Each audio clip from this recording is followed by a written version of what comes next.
Hello दोस्तों, welcome back to my channel. और आज का जो वीडियो है ये होम मेकर्स या वर्किंग कोई भी हो, ये उन दोनों के लिए बहुत ज्यादा स्पेशल है, क्योंकि आज के वीडियो में मैं आपके साथ शेयर करूंगी कुछ ऐसी गलतियां जो शायद आप सबने करी होंगी या अभी भी करते होंगे, और उन गलतियों की वजह से शायद रोज आप कहीं ना कहीं खुद को गलत ठहराते होंगे, रिग्रेट करते होंगे।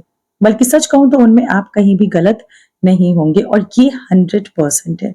तो चलिए शुरू करते हैं वीडियो, और आपको बताती हूँ वो कौन सी गलतियां हैं और वो कौन सी चीजें हैं जो मैं गलत करती थी। और यहाँ पे मैं कोई किताबी बातें नहीं कर रही हूँ, यहाँ पे मैं आपके साथ वो सारी चीजें शेयर कर रही हूँ जो मैंने खुद ने इन सारी चीजों को जब देखा लाइफ में, जब मैं करी हूँ, उन गलतियों से जो सीखी हूँ, बस वही सारी चीजें आपके साथ मैं यहाँ पे शेयर कर रही हूँ, जो कि एकदम प्रैक्टिकल है।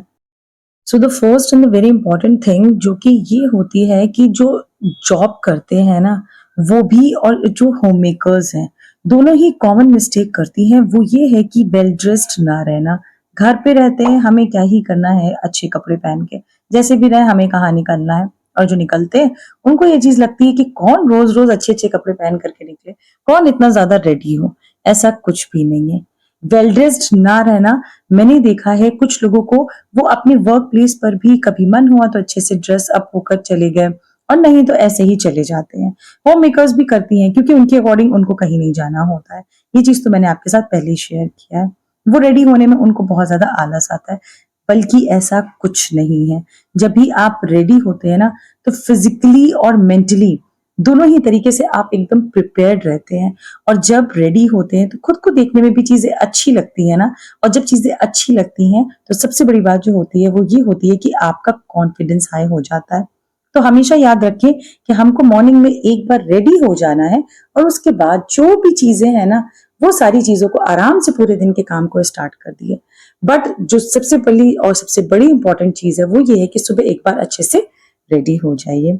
सेकंड है, जब हम थोड़ा सा भी फ्री होते हैं तो हमको सिर्फ और सिर्फ चाय दिखाई देती है या कॉफी दिखाई देती है, क्योंकि चाय का नाम जैसे ही मैंने लिया उसमें ढेर सारे कमेंट आ जाएंगे उसको पॉज करके कि हम तो चाय नहीं पीते, कोई नहीं कॉफी तो पीते हैं ना। तो बस इन सारी चीजों को थोड़ा सा साइड में रखिए। चाय कॉफी ये जो ऑप्शंस हम साथ में रखते हैं, इसके अलावा कुछ हेल्दी ऑप्शंस रखिए। यहाँ पे मैंने चाय और कॉफी की बात इसलिए की है क्योंकि हम जो सबसे ज्यादा निग्लेक्ट करते हैं वो होती है हमारी हेल्थ। और हमें लगता है कि चाय, ब्लैक कॉफी या ये जो लेमन टी होती है, ये हमारे बहुत बड़े साथी होते हैं। जबकि सच बताऊं, ये साथी नहीं होते, ये हमें अंदर ही अंदर बहुत बुरी तरीके से काटना स्टार्ट कर देते हैं। और कब हम इनके एडिक्ट हो जाते हैं, हमें ये भी सारी चीजें नहीं पता चलती हैं। अगर मैं खुद की बात करूं तो मैं भी चाय बहुत ज्यादा पीती थी। मतलब मैंने टम्बलर लिया हुआ था पर्सनली अपने लिए, इसीलिए कि मैं स्कूल भी लेकर के जाऊं। सुबह चाय पीना, उसके बाद शाम को भी चाय पीना, दोपहर में मन हुआ तो एक बार, कुछ नहीं तो लेमन टी के नाम से ही हमने चाय ले लिया, कुछ नहीं तो ब्लैक कॉफी ले ली। कहने को एक बार ब्लैक कॉफी ली, 2 बार चाय पी, एक बार लेमन टी पिया। कितने कप गए? 4 कप गए। और इससे क्या हुआ कि हमारे जो हेल्थ इश्यूज हैं वो डे बाय डे होते चले जाएंगे, और जब वो बहुत ज्यादा सीवियर होंगे ना, तब हमें एहसास होगा। और तब हमें इस चीज का पता चलेगा कि शायद ये सारी गलतियां जो हम काफी टाइम से कर रहे थे ना, वही है जो अब हमारे ऊपर हावी हो रही हैं। इसलिए अपनी हेल्थ का ध्यान बहुत ज्यादा जरूरी है। इसको प्रायोरिटी दीजिए। इवन इसको तो मुझे ये कहना चाहिए था कि ये मेरा फर्स्ट पॉइंट होना चाहिए था, because according to me health is wealth. अगर हेल्थ है तो हम मेंटली भी इतना ज्यादा स्ट्रांग रहते हैं ना, कि फिर हम चीजें सोच सकते हैं, नई नई चीजें कर सकते हैं। और अपने वेल्थ को हम किस तरीके से और ज्यादा करें ना, ये सारी चीजें हम सोच सकते हैं। इसलिए हेल्थ को प्रायोरिटी देना आज से ही शुरू कर दीजिए। जरूरी नहीं है कि घर पर हैं तो हम हेल्दी हैं, बाहर जा रहे हैं डेली नए नए लोगों से मिल रहे हैं तो हम हेल्दी हैं, नहीं है ऐसा। इसलिए अपनी छोटी छोटी सी चीजों का ध्यान रखिए। चाहे उसके लिए आपको सीड्स खाने हो, इतनी सारी चीजें गूगल पे मिलती हैं, आप वहां से सारी चीजें सर्च कर सकते हैं। अपनी डेली डाइट में कुछ थोड़ा थोड़ा सा भले ही इंट्रोड्यूस करिए, बट हेल्दी चीजों को इंट्रोड्यूस करिए। तो ये था मेरा सेकंड पॉइंट। थर्ड है, पास्ट में जीना छोड़ दीजिए। जो कि मुझे लगता है कि शायद कहना आसान है, आप ये भी मुझे कमेंट कर सकते हैं कि तुम्हारे लिए तो ये बात कहना आसान है कि पास्ट में छोड़ दीजिए, क्योंकि लोगों के यहाँ अलग अलग इंसिडेंट्स होते हैं। किसी के यहाँ कोई चीज होती है, किसी के यहाँ बहुत बड़ी बात हो जाती है, जिसको सोचना मुझे पता है कि आदमी पूरी तरीके से नहीं भूल सकता है, बट कुछ कुछ पार्ट्स में तो हम उन सारी चीजों को भूल सकते हैं ना। क्योंकि ना तो हमारा बस पास्ट में चलता है और ना ही हमारा बस फ्यूचर में चलता है। सिर्फ एक चीज में चलता है, वो है हमारा प्रेजेंट। और क्यों ही हम अपने पास्ट और फ्यूचर के लिए अपने प्रेजेंट को खराब करें? क्योंकि अगर हमारा प्रेजेंट ही पूरा दिन चिड़चिड़ापन में, या तो जो भी चीजें हमारे साथ पास्ट में गलत हुई हैं उन सारी चीजों को सोचते हुए निकल जाएगा ना, तो सच बता रही हूँ, आपका प्रेजेंट तो खराब हो ही रहा है, आपका फ्यूचर भी खराब हो जाएगा। इसलिए पास्ट को, अगर जो भी चीजें हुई है, अभी से ठान लीजिए, ये चीज सोच लीजिए कि हमें अब अपने पास्ट के बारे में बिल्कुल नहीं सोचना। और ये जो पास्ट में चीजें खराब होती है ना, ये हमारा सबसे बड़ा दुश्मन होता है। इसलिए पास्ट को आज ही खत्म कर दीजिए, पूरी तरीके से वैनिश कर दीजिए उन सारी खराब यादों को, और एक एकदम नई सुबह के जैसे, क्योंकि वैसे भी कहते हैं ना, रात के बाद एक सवेरा जरूर आता है। हाँ जी, बिल्कुल आता है। इसी तरीके से बुरे पास्ट जो आपका चला गया, उन सारी चीजों के बाद एक अच्छा फ्यूचर और अच्छा प्रेजेंट जरूर आएगा। बट उसके लिए सबसे बड़ी चीज ये है कि आपको अपना पास्ट आज और अभी छोड़ देना है। नेक्स्ट है खुद को स्ट्रांग रखना।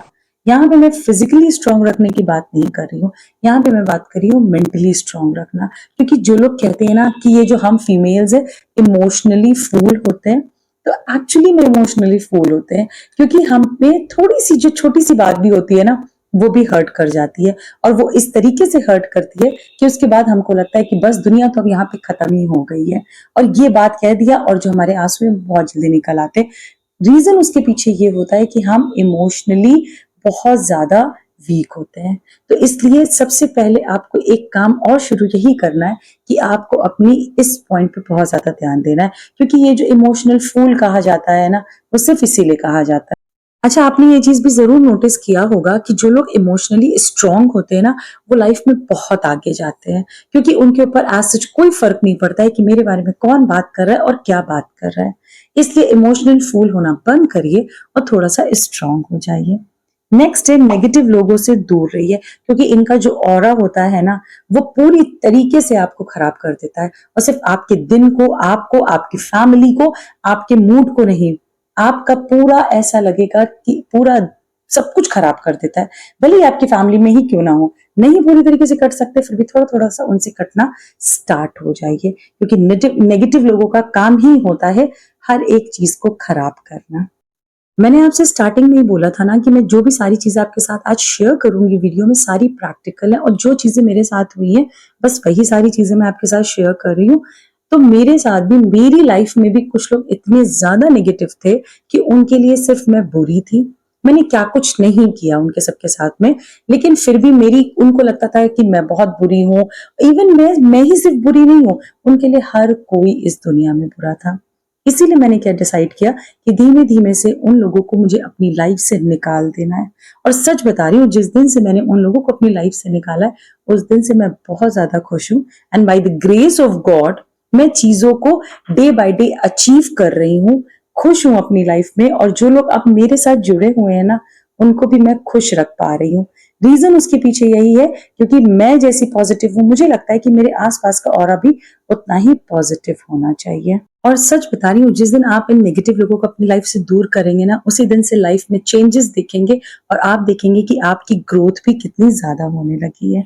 लास्ट है, खुद को प्यार करना शुरू करिए, खुद को खुश रखना शुरू करिए, क्योंकि लोगों के पीछे भागते भागते, उनके बारे में सोचते सोचते, मुझे लगता है कि सबसे पहली जो चीज होती है वो हम ये भूल जाते हैं कि हम भी एग्जिस्ट करते हैं इस वर्ल्ड में। इसलिए आप अपने आप को खुश रखिए। जब आप खुश रहेंगे, जब आप स्ट्रांग रहेंगे, जब आप ठीक रहेंगे, तो जो लोगों से आप जुड़े हुए हैं ना, स्पेशली उन लोगों से जो आपसे प्यार करते हैं, जो आपके लिए जीते हैं, वो भी खुश रहेंगे। इसलिए अपने आप को एक बार खुश रख करके देखिए, फिर आप उनके चेहरे की भी खुशी आराम से देख लेंगे। ये सारे पॉइंट्स हैं जो मुझे लगता था कि मैं आपके साथ जरूर शेयर करूं, भले ही वर्किंग हो या तो घर पे रहते हो, कहीं पे भी रहते हो, आखिर है तो हम इंसान ना। हमें कोई भी कुछ सारी चीजें ऐसी होती है जो बहुत ज्यादा कॉमन होती हैं, और इसलिए ये कहना कि ये तो बाहर निकलती हैं, इनकी लाइफ में कौन सी टेंशन है, या जो बाहर निकलते हैं वो कहते हैं जो घर पे रहते हैं इनकी लाइफ में कौन सी टेंशन है। अरे भाई, हमारी सबकी लाइफ में कॉमन टेंशन है, इसलिए क्यों ना एक करके होके ही हम इन सारी टेंशन्स को दूर कर रहे हैं। So that's it for today's video.